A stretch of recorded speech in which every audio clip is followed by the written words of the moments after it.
The Dungeon Master Experience. This regular column is for dungeon masters who like to build worlds and campaigns as much as I do.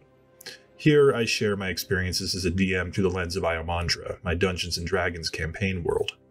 Even though the campaign uses the 4th edition rules, the topics covered here often transcend editions. Hopefully, this series of articles will give you inspiration, ideas, and awesome new ways to menace your players in your home campaigns.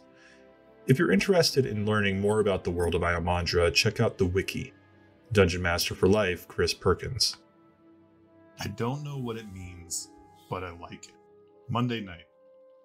The campaign has taken a dark turn.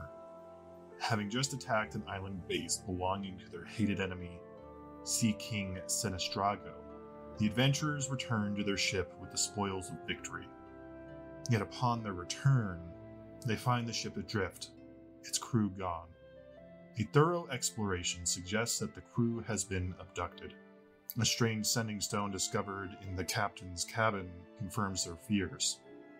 Through this device, the heroes are contacted by another campaign villain who's been shadowing their vessel, waiting to strike.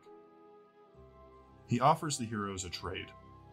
Their missing crew in exchange for a powerful relic the heroes have sworn to protect, an item which the villain desires above all, and which, in the wrong hands, could cause great calamity. The question is, will the heroes agree to this exchange, knowing that surrendering the item will have serious repercussions? An intriguing dilemma. But not the focus of this particular article. You see, there's also a B story unfolding at the same time concerning Bruce Cordell's character, a tiefling Star Pact warlock named Melek. Several sessions ago, a powerful star entity known as Kaifon branded him with a strange tattoo, that of a toothy black maw, slowly growing larger and larger over the course of the campaign.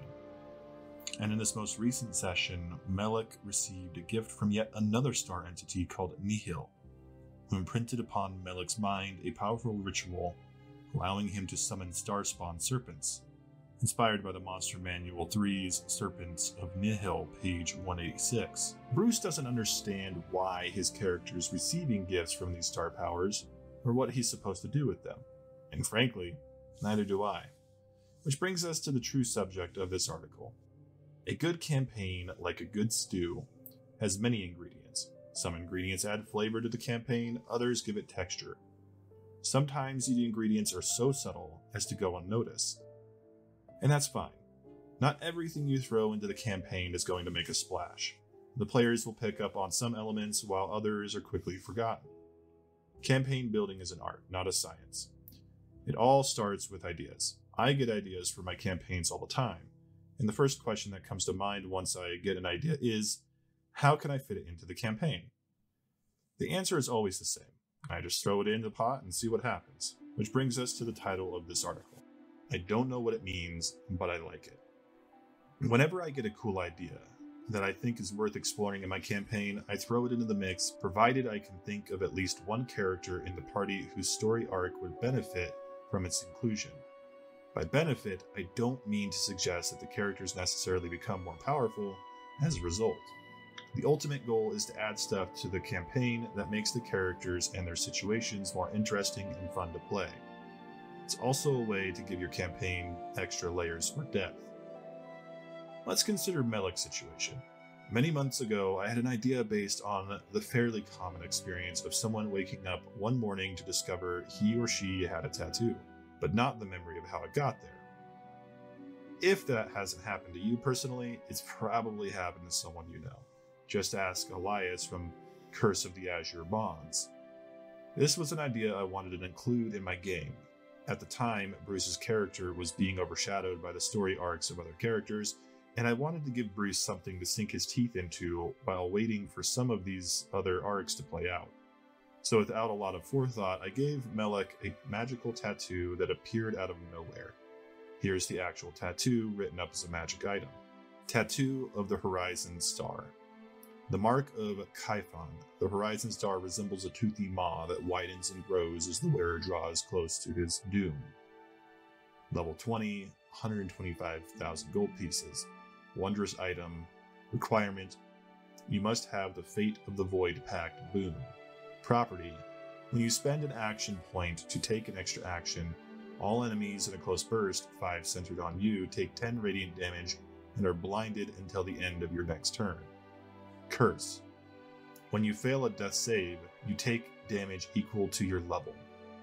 The curse is a nice touch, don't you think? It keeps a tattoo from being a simple power-up. It also conveys the flavor of the idea that an evil star power gives Melek a gift he can't refuse. At the time, I had no clue what the tattoo meant or how it would factor into the campaign. I included it simply because I liked the idea. Several weeks later, I was thinking about one of my major campaign villains, an Eladrin Star-Packed warlock hell-bent on releasing a bunch of evil star entities from their celestial prisons. It occurred to me that these same evil powers might be secretly courting Bruce's character, also a Star-Packed warlock. Maybe they think he's destined for greatness. Maybe the gifts are a form of temptation. Maybe the star powers plan to devour my villain and groom Bruce's character as his replacement. At this point in the campaign, I'm still not exactly sure how it will all play out. A lot of it depends on Bruce and what happens to his character in the coming months. For now, the only thing I know for sure is that evil star powers have their eyes on Melek, and that's enough to keep Bruce both excited and terrified. Lessons learned. As the DM, your biggest challenges are keeping the players immersed in the story of your campaign and making the campaign world a place the players like to visit week after week, or however often you meet. It's also your job to surprise and delight them. One ironclad way to accomplish these admirable goals is to give players stuff to think about, and by extension, stuff for their characters to think about. If you have an idea that fascinates you, don't wait for the right opportunity to include it, just include it, and let time and your players sort it out. If the ideas end up going nowhere, the players probably won't care or even notice. But if it ends up going somewhere, your players will look upon you as a storytelling genius. Here are the important takeaways. Don't squirrel away your ideas. Use them, even if you're not sure how to get the most out of them. Ultimately, it's the players who decide what flies and what doesn't in your campaign, so look for a way to connect your cool ideas to one or more of the characters, preferably in a way that one of the players might enjoy. Until the next encounter. I want to thank all of you who have made it to the end of this video. This reading comes from Chris Perkins' Dungeon Magazine series, The Dungeon Master Experience, in which Chris gives excerpts of wisdom and lessons he's learned from many years of running games. If you're interested in reading it for yourself, you can find a link down in the description along with links to where you can find the music used in this video, which is a product of Critical Role's Scanlan Shorthalt Press.